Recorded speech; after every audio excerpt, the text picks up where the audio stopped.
Mahigit 10 estudyante naman sa isang paaralan sa Santa Ilocos Sur sinapian daw ng masamang espiritu. Tunghayan sa ulat ni Ivy Hernando. Suspendido ang klase sa Rancho National High School sa Santa Ilocos Sur dahil sa sunod-sunod na insidenteng pagsapi umano ng masamang espiritu sa ilang learners. Isa sa kanila si Jenny, di tunay na pangalan. Sa pahintulot ng kanyang magulang, ikwinento ni Jenny ang nangyari sa kanya sa loob ng kanilang silid-aralan umaga noong Lunes.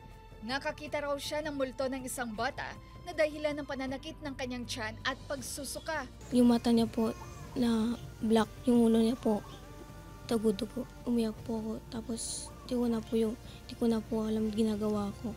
Umabot daw sa 11 ang bilang ng mga estudyanteng umano'y sinapian ng masamang espiritu. Chiplasan man ti, ranchon man ti, nakakita kanya na nga nakaiddan man. Nga adote mang tengtengel kanya naman.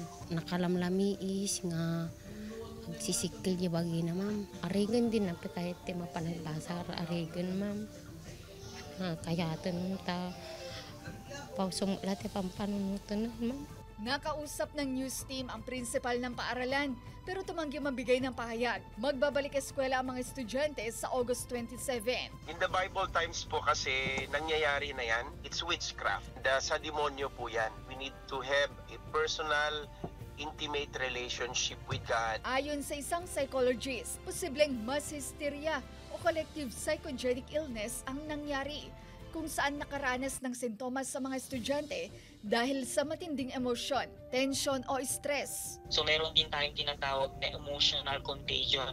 Ibig sabihin, yung matinding emosyon, pwede niyang mahawaan yung ibang tao na kung saan itong mga taong ito ay vulnerable or yung madaling ma-stress or madaling matakot. Posibleng epekto rin umano ito ng pagod, gutom, puyat o stress sa pag-aaral.